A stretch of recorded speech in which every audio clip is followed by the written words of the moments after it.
Aleister Crowley, the man who called himself the Beast 666, black magician, drug fiend, sex addict, and traitor to the British people.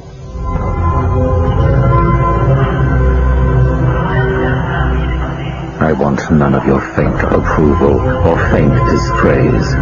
To hell with Christianity, rationalism, Buddhism. I want blasphemy, murder, rape, revolution, anything bad or good, but strong. In 1920, Aleister Crowley founded a commune in Sicily to practice the beliefs that he said would one day sweep away Christianity and free men from all restriction and repression. 3 years later, Mussolini deported Crowley and his followers from Sicily after reports of human and animal sacrifice and unimaginable sexual depravity caused an international scandal. The British press called Crowley the wickedest man in the world. I have exposed myself to every form of disease, accident, and violence. I have driven myself to delight in dirty and disgusting debauches, and to devour human excrements and human flesh. I have mastered every mode of my mind, and made myself a morality more severe than any other in the world. 1,000 years from now, the world will be sitting in the sunset of Crowleyanity.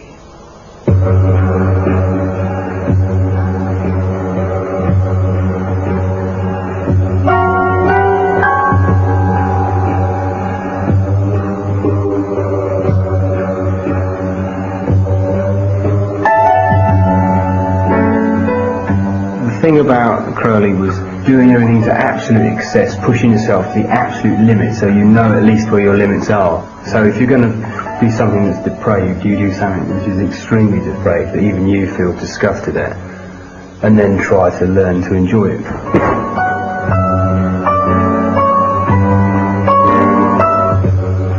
Aleister Crowley declared the death of Christianity. He was to be the new Messiah that would replace the pallid dead Christ. I believe he was the real thing. He had given himself under demonic control. He was evil. Very clever. A genius, for God's sake. A raving genius, you know. In a world of little tiny people, as Crowley saying, my God, why are you so unhappy?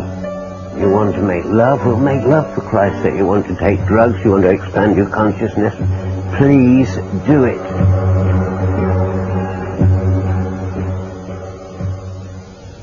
Since his death in 1947, Crowley has become an icon of rebellion.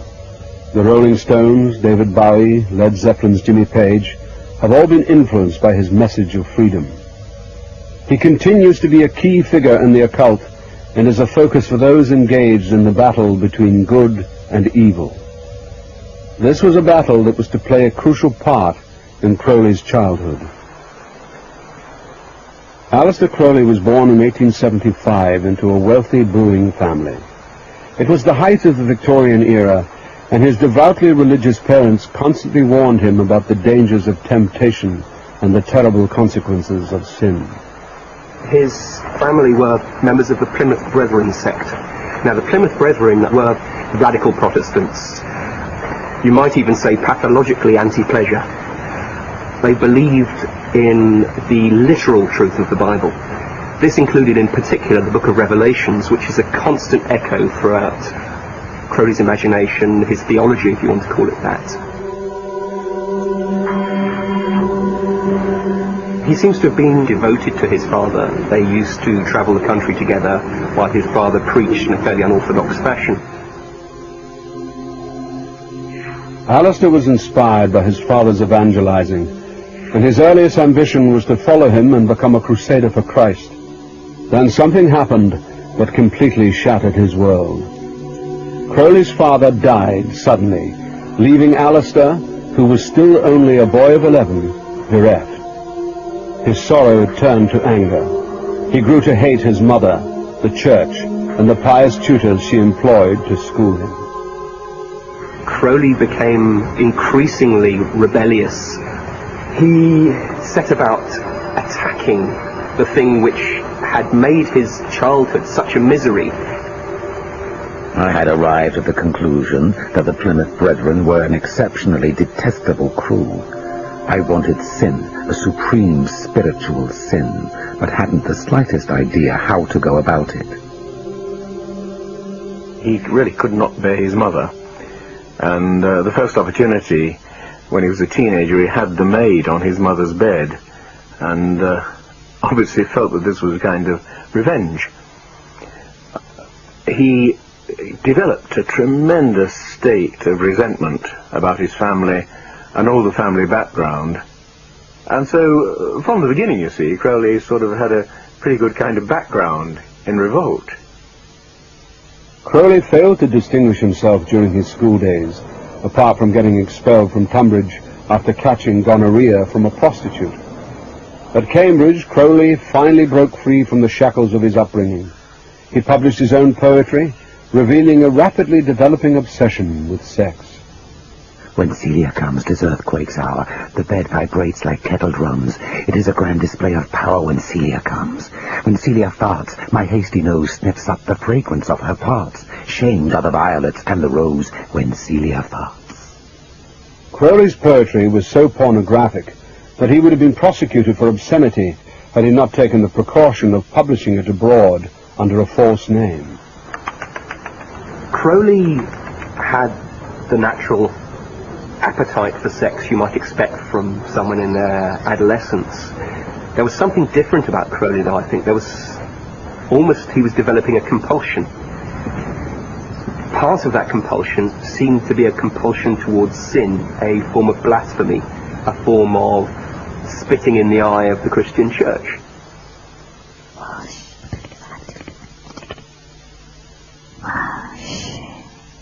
It was at Cambridge that Crowley first became fascinated with magic and the occult.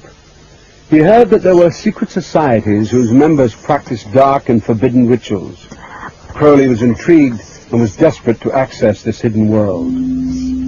At the age of 21, a large trust fund freed him from any financial worries. He decided to leave Cambridge to pursue his quest to become a black magician. After 2 years of searching, he finally found what he was looking for. The Golden Dawn was a secret society dedicated to the study and practice of the occult. Its exclusive upper-class membership included many famous artists and intellectuals of the day.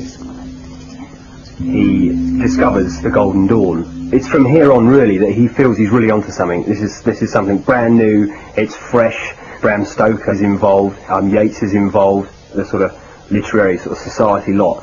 He wants to be part of that as well, and he rapidly rises through the magical grades like nobody else has gone through them before. He seems to take to this literally like a fish to water. It seems to be his vocation.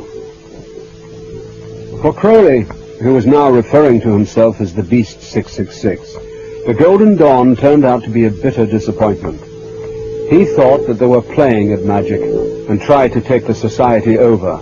He clashed with the poet W.B. Yeats, who was a prominent member, calling him a lank, disheveled demonologist. This was the real major step for Crowley, when he thought that he was leaving behind the Golden Dawn and all its sort of milk and water magic and moving into the world of sort of real magic. And he was perfectly willing to take on black magic. He was willing to use any forces that he possibly could, that he could control.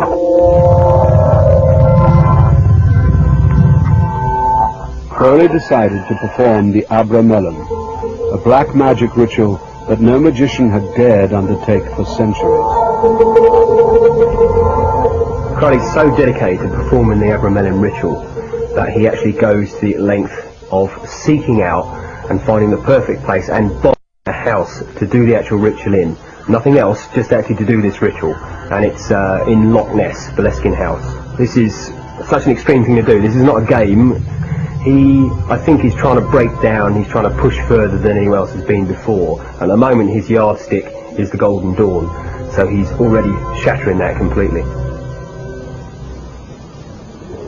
The Abramelin dates back to the 14th century.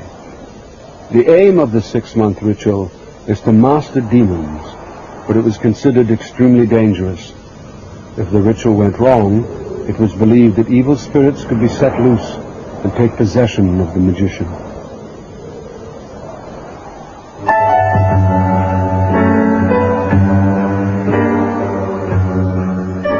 The Abramelin ceremony has an introduction which states that nobody should perform this ceremony.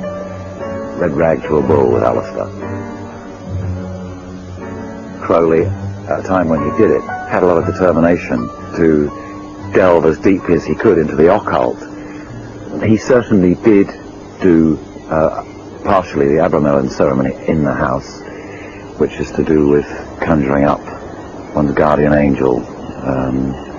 But in order to do that, you've got to release a lot of other spirits of one sort or another. Even in broad daylight, the room he was working in became almost pitch dark, and he had to light candles and this sort of thing to continue what he was about.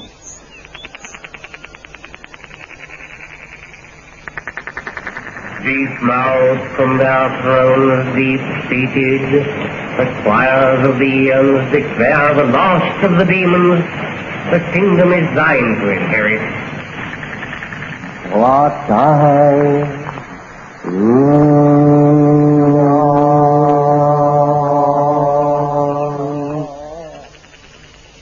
The man, actually, I don't think, mixed a great deal with the locals, but they knew what he was about. Crowley never made any secrets about the sort of individual that he was. And the north of Scotland being the way it is, there's still some healthy superstitions floating about. And, yeah, I mean, there were some people who wouldn't even walk past this place. I have a healthy respect for what the occult can do and how it can really muck up your life.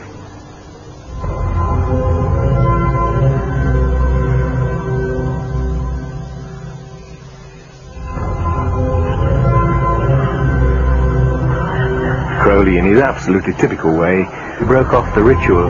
He just couldn't be bothered to go on, because it really is pretty exhausting, you know, living on bread and water and getting up at 3 o'clock in the morning with invocations and all kinds of things. It's nothing so much as like being a monk, only harder. And so Crowley gave it up. If you do that kind of thing, you get possessed, in a certain sense. Things get inside you and use you for their purposes.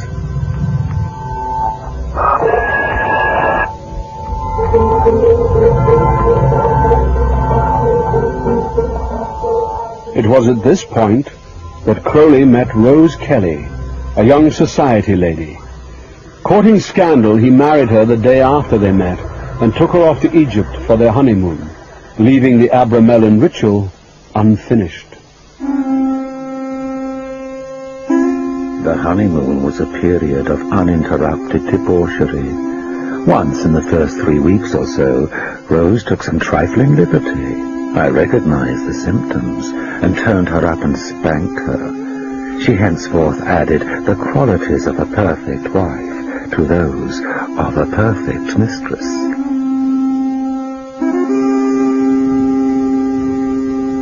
When I was in my late teens, Crowley was like an inspiration. He was somebody who was living a life that you wanted to live like. You wanted to be able to do what you wanted, you know, break down the taboos, break down the barriers. And there was somebody that had already done it, so they sort of become your own sort of personal guru.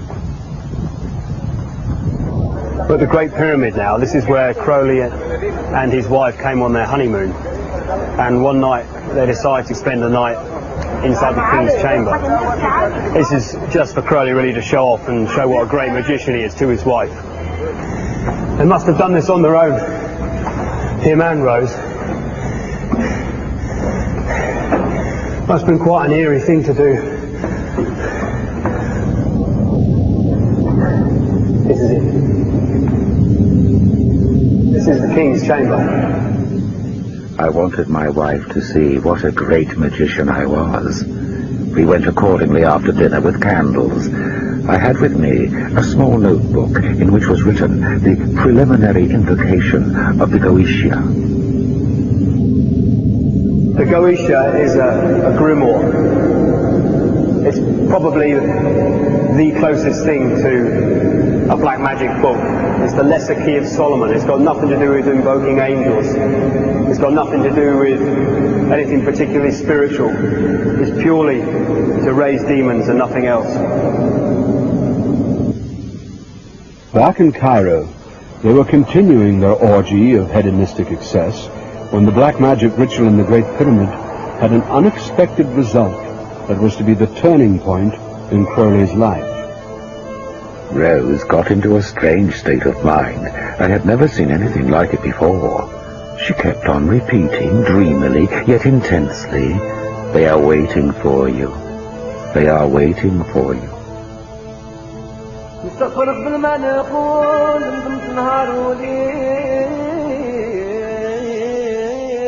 When Crowley asked Rose who was waiting, she kept repeating that it was Horus, an Egyptian god.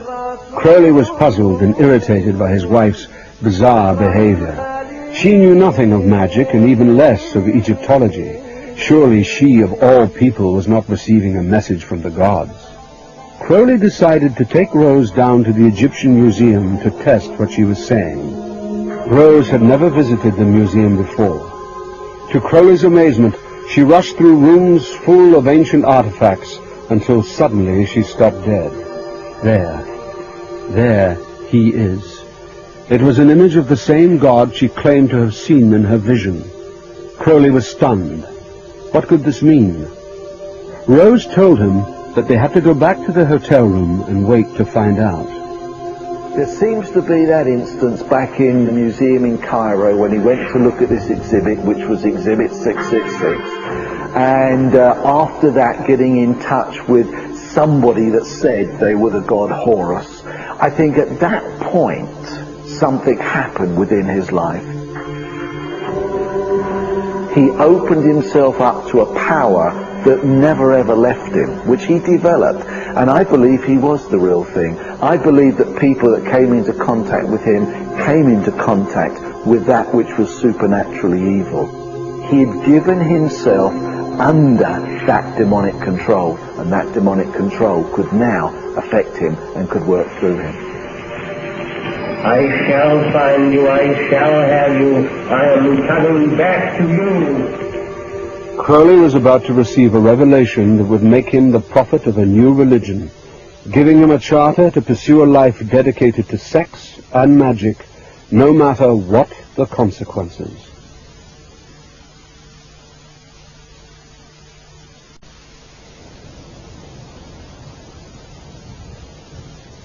Aleister Crowley had delved deep into black magic, but in all the rituals he had performed, he had failed to communicate with a demonic entity. He believed that this was necessary to become a supreme master of the occult who could harness the powers of darkness. At midday on the 4th of April 1904, in a hotel room in Cairo, what he had been waiting for all his life was about to happen.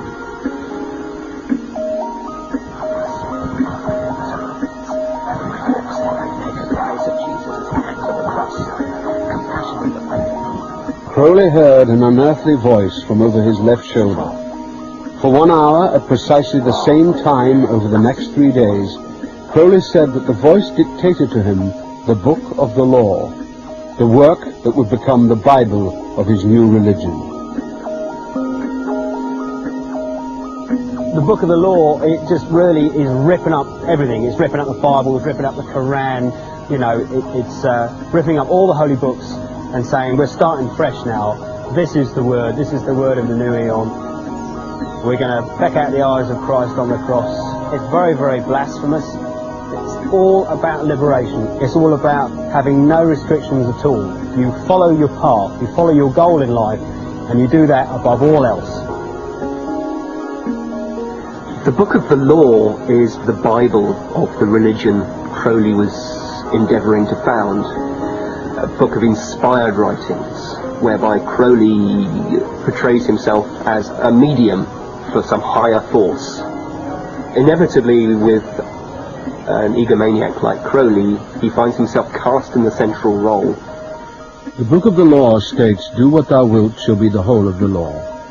In other words, people have the right to determine exactly how to live their lives, regardless of moral and religious boundaries. Crowley saw himself as the prophet of this new creed, and a year later showed just how far he was prepared to take it when he set off to conquer one of the world's highest mountains. Crowley had started climbing as a teenager, scaling the perilous chalk cliffs of Beachy Head. In 1905, a year after the Great Revelation in Cairo, Crowley led the first attempt on the world's third highest mountain, Kanchenjunga. But the belief in the absolute supremacy of his will was to have terrible consequences. Crowley was, in point of fact, a very good climber. He could have become known as one of the great climbers, but in this major expedition, the Kanchenjunga expedition, he deserted the rest of the party because they'd had some kind of a quarrel, and the quarrel was largely due to the fact that they didn't like the way that he tried to boss everybody around. And of course, Crowley simply went off saying, you know, all right, you bastards, if you don't want me, then, you know, that's too bad. The rest of the party was descending the mountain face when an avalanche struck. Crowley was alleged to have ignored the cries of the stricken men, preferring to stay in his tent, drinking tea. 4 people were killed in the tragedy. Crowley more or less saw what had happened and just let them die. Now that's sort of really unpleasant, because he knew perfectly well, you know, that as a climber, it was his job to help them, and of course that finished him as far as the climbing mode was concerned. From then on he was untouchable. Unmoved by the tragedy, Crowley set off on a trek across China with his wife Rose and their baby girl. Reaching Vietnam, he abandoned his wife and took up with a mistress back in Shanghai. Rose was unable to cope on her own, and the child died of typhoid. Crowley then deserted Rose for good, blaming her for the death. In despair, she went mad. Back in England, Crowley found his first disciple, Victor Neuberg, a young Cambridge poet. In the case of Neuberg, there was definitely a peculiar kind of homosexual relation, and I'm not just now talking about the ordinary physical thing. Neuberg was in love with him. That's what I mean. He got mixed up with Crowley. Crowley saw there a far weaker character, plunged on Neuberg, and of course dragged him into this whole business of black magic.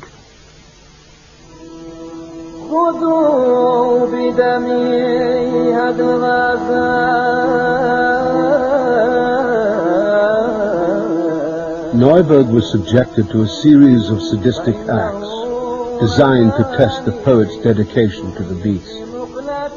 The two set off to Algeria to perform Enochian magic, a dark and dangerous set of occult rituals. They walked deep into the Sahara for 2 days until they reached the point of exhaustion. I think the reason for the desert is it's so desolate, it's so isolated, that there's nothing for your consciousness to latch onto, there are no markings, there's no change in the desert. And I think this beats your consciousness into a kind of a state of sensory deprivation. I think this is perfect for the sort of magic that Crowley was doing. This is what he wanted to do. And they really were stepping off into the unknown. Disorientated by the effects of the desert and copious quantities of hashish and mescaline, Crowley and Neuberg embarked on the climax of the ritual, summoning Choronzon, the dweller of the abyss, seen within the occult world as the devil himself. This particular ritual was extremely dangerous. Make no mistake, they were opening the gates of hell. The opening lines are Zazaz, Zazaz, Na Satana Zazaz. And these words are literally to open the gates of hell. He knew, and this sounds a weird thing to say, he knew that magic works. We don't believe in it nowadays, but in point of fact, all that you're really doing is trying to persuade forces that do exist outside this world to come into this world. And to do so, you have to serve as that passage yourself to a large extent. And that's the reason the magician gets inside a circle and stays inside the circle. Now, Crowley liked playing with fire. He drew the circle around Neuberg, and he himself was outside the circle. Well, magicians don't do that. It really is dangerous. You know, people can go mad. they suddenly hear voices inside their heads that they can't get rid of. Now, Crowley, fortunately, was such a bastard, he was more or less immune.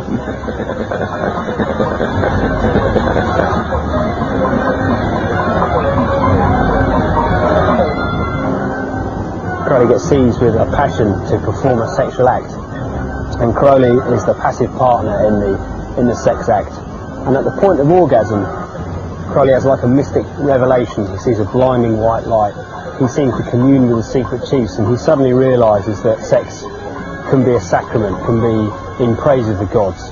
It's like a shortcut. It's a short circuit to go straight in to achieve whatever you want to achieve magically. The effect of the rituals left Neuberg a shattered man. He never fully recovered from the experience. But for Crowley, this was the final piece in the jigsaw. He had now united his belief in the power of sex and magic into one occult vision. Crowley headed off to New York and threw himself into what he now called sex magic. He kept a detailed record of his exploits. I had a Dutch prostitute, a muscular wolf type. She inspired in me a magnificent effort. After the First World War broke out, Crowley offered himself to the British war effort as a spy. Rejected by the intelligence services, he decided that instead he would support the Germans. Crowley began issuing propaganda on behalf of the Germans for German-owned American newspapers. Crowley's defense being that he was deliberately writing such absurd nonsense that it made the German cause look ridiculous to the American people. The best example of this is probably an open letter that Crowley published addressed to Zeppelin. A giant Zeppelin leaves its base for a night raid. See how defenseless this city will lie beneath the gaze of a hawk. The Germans have decided to make the damage as widespread as possible. A great deal of damage was done in Croydon, where my aunt lives. Unfortunately, her house was not hit. Count Zeppelin is respectfully requested to try again. The exact address is Eaton Lodge, Outramp Road. Denounced by the British press as a traitor, Crowley decided that it was time to fulfill his role as a prophet of the religion that he now called Thelema. Crowley needed a place to practice Thelema, and set off across Europe to find somewhere away from the prying eyes of Edwardian England. He eventually stumbled across a ramshackle farmhouse in Cefalù, northern Sicily. Unprepossessing as it was, this was to be Crowley's temple. What the Book of the Law proposed, the Abbey of Thelema practiced. Crowley must have had in his mind the hope of the beginning of his new religion. Crowley set up the Abbey in 1920 with his latest mistress, Leah Herzig, their newborn baby, and a motley band of followers from around the world. Crowley met Leah in New York when she was only 19. She was totally dedicated to him and was prepared to do anything he asked of her. I dedicate myself wholly to the great work. I will work for wickedness. I will kill my heart. I will be shameless before all men. I will freely prostitute my body to all creatures. It's amazing to think that, in the 1920s, 80 years ago, Crowley came here with his disciples to sort of found his spiritual college, and really just to live a completely different way of life, his own unique way of life. They were going to break through all the constraints that were sort of tying them up in England. Amazing to think that this was here. He had his children here, and several disciples and several of his mistresses, and they all lived under the one roof. The whole point of living here was to completely clear yourself and discover your true will, and Crowley was the man who could help you do that. The disciples performed sex magic rituals under the influence of hashish, opium, and cocaine. They even had a dog called Satan. As far as Crowley was concerned, it was an experiment in a different kind of living. There were piles of drugs on the table. The children ran around naked and were allowed to sort of come into the room while adults were having sex. Crowley believed that if you gave man absolute freedom to do exactly what he wanted, this could do nothing but good. It was evidently not the most pleasant place to stay. The members were prone to disease, discomforts of various kinds, most of which could only be alleviated by faith in Crowley himself and the ready supply of drugs, which Crowley made sure were readily available. Amongst all of this, you have to imagine that there was also a family atmosphere, albeit a very dysfunctional one. Think Charles Manson rather than the Waltons, I think. When Crowley first arrived here with his followers and set up base camp, it absolutely rocked the Chefley's kind of the whole village, because they'd never seen someone behave in this way before. They'd never even seen it. He was kind of like a free man. And locally now, this actual house of Aleister Crowley is supposed to be cursed. And I was advised when I first came here not to go up to the house, that it would be a very, very bad thing to do. And so people are genuinely sort of frightened of the actual building.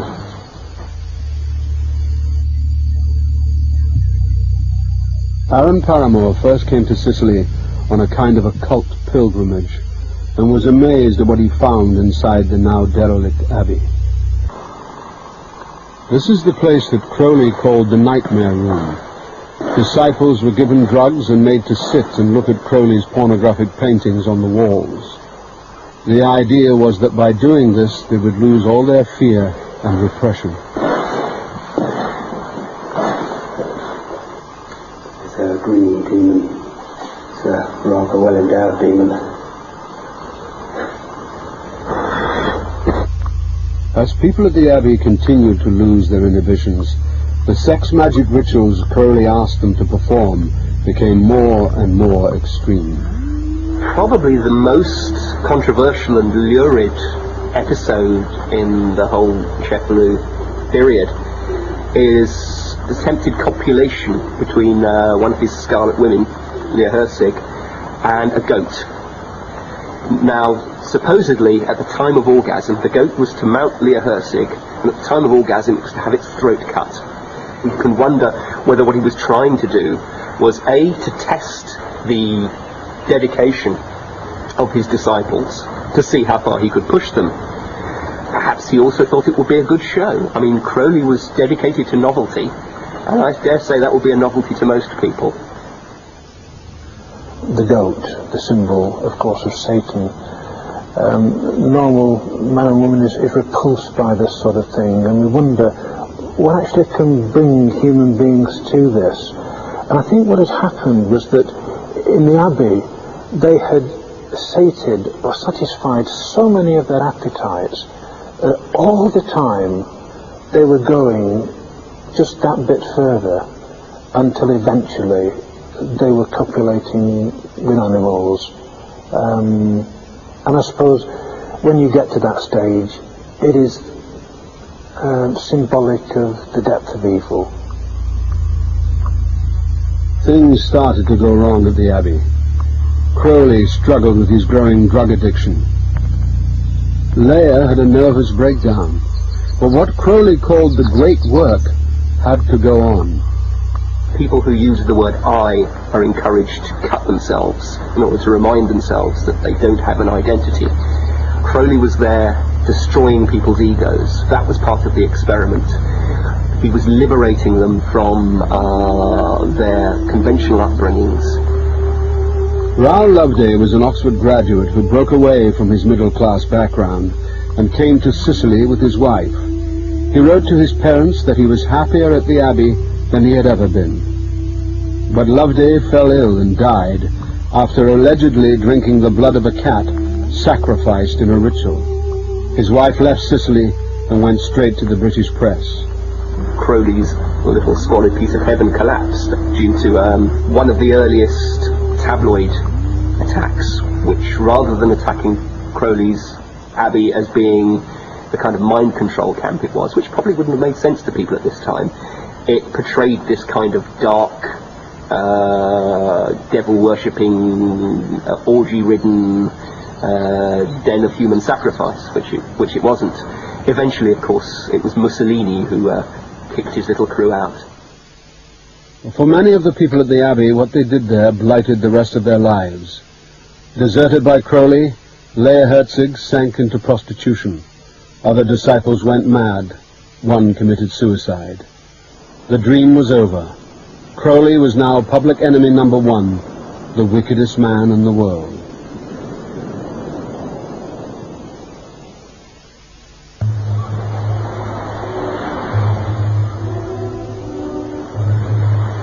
Crowley's attempt to start a new religion in the Abbey of Thelema had gone disastrously wrong. His reputation as the wickedest man in the world was sealed.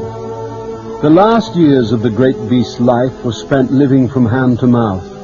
His fortune was long gone and his disciples had deserted him. He moved from one set of temporary lodgings to another and finally ended up in a boarding house in Hastings. His life of excess had left him with nothing but chronic heroin addiction and infamy. Deathloop's come and gone, and there's almost like an irony to it that he's come here really where old people die. The great beast 666, the wickedest man in the world, is now residing in a boarding house, you know, with a lot of other old people. He's been through absolute hell and back, you know. He's danced with the devil and he's come back again. And is he a wise old man, or is he a sad, lonely heroin addict in a room? In 1934, Crowley began a libel case against a writer who described him as a black magician. He was desperate for money and believed he might be awarded damages. Examples of Crowley's pornographic poetry were read out in court, and then the wife of Rao Loveday, the young man who died in the Abbey of Thelema, gave evidence of Crowley's depravity. The judge was appalled, saying that in 40 years of justice he had never heard of such wickedness. Crowley lost the case and ended up bankrupt. But even after such a humiliating defeat, his extraordinary magnetism was undiminished. After a court case that Crowley loses, a young woman called Deirdre McKellen comes up to him and says, "I want to have your child," basically. And Crowley agrees, and they go off together, and they perform a ritual to have a magical son, a sort of a magical heir for Crowley. And they perform various rituals, and they do have this son, and his name is Aleister.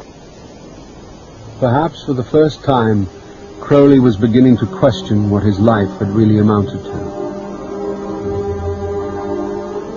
Have I ever done anything of value, or am I a mere trifler, existing by a series of shifts of one kind or another, a wastrel, a coward, a man of straw? I can find no answer whatsoever, the obvious verdict being guilty every time. From an early age, Crowley had been obsessed with sex. He came to believe that it was the key to magical fulfillment. So when he wrote in his diary, "Weak erection," he knew that the end was near.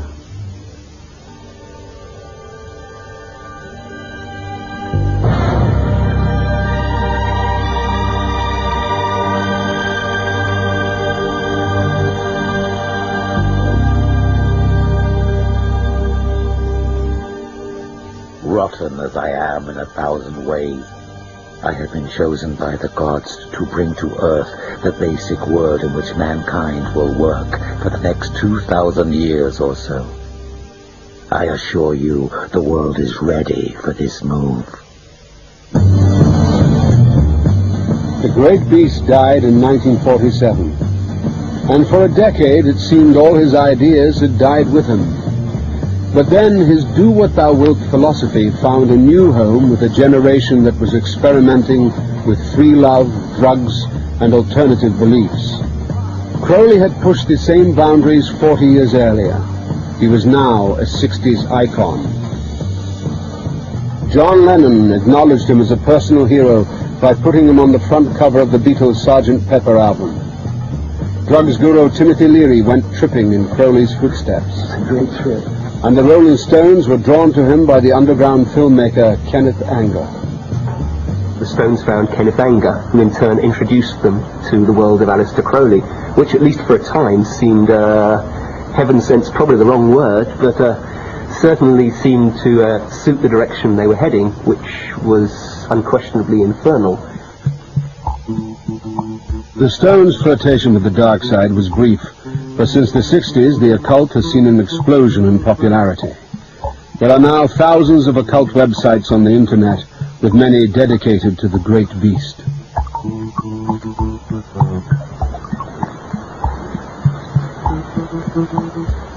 For devotees of Crowley, it's possible to certainly see a lot of the things he predicted, prophesied, as having come to pass. Certainly Christianity's grip over what we can and can't say, what we can and can't think, what we can and can't do, is diminishing.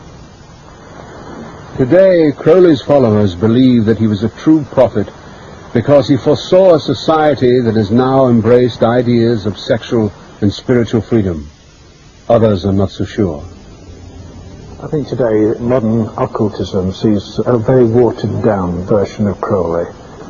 They gloss over some of the atrocious things that he did, and they just want to see him as a benign humanist, somebody who said, let's be free, let's go with the flow. And it is to deny an awful lot of evilness that happened in his practices. We should be open and honest about Aleister Crowley. Crowley may have done some extreme things in his life, but was he truly evil? Does he really deserve his reputation as the wickedest man in the world? Crowley never called himself the wickedest man in the world. From a fairly early age, Crowley wanted to see himself as the great beast 666, simply because he wanted to see himself as somebody who'd broken free absolutely completely from Plymouth Brethren and from his mother. Crowley was a victim of his own idea of Christianity.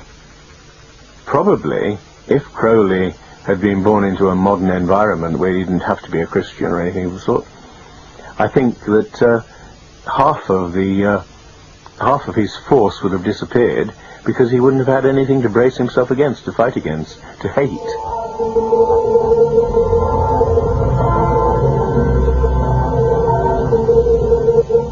Aleister Crowley's life was spent affirming his freedom.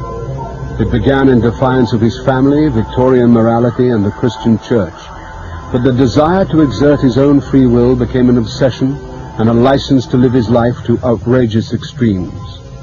Crowley's beliefs ultimately proved to be as damaging to himself as they were to others.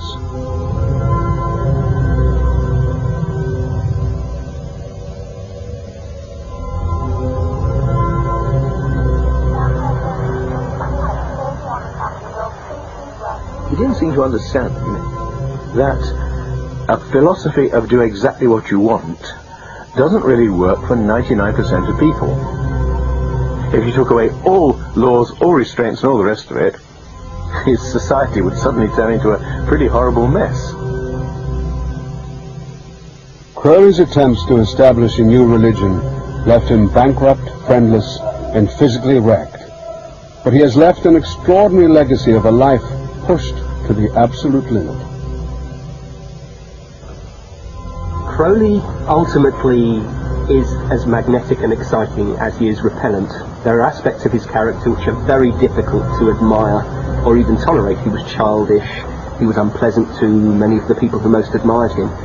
But above and beyond that, Crowley was and is mythic, and there are aspects of this myth which are very, very positive. I find it difficult not to stand in awe of his appetite for life, his vigour, his determination to challenge himself and the world around him. Crowley wasn't afraid of anything or anyone. Bury me in a nameless grave. I came from God, the world to save. I brought them wisdom from above, worship and liberty and love. They slew me, so be my grave without a name, that earth may swallow up my shame.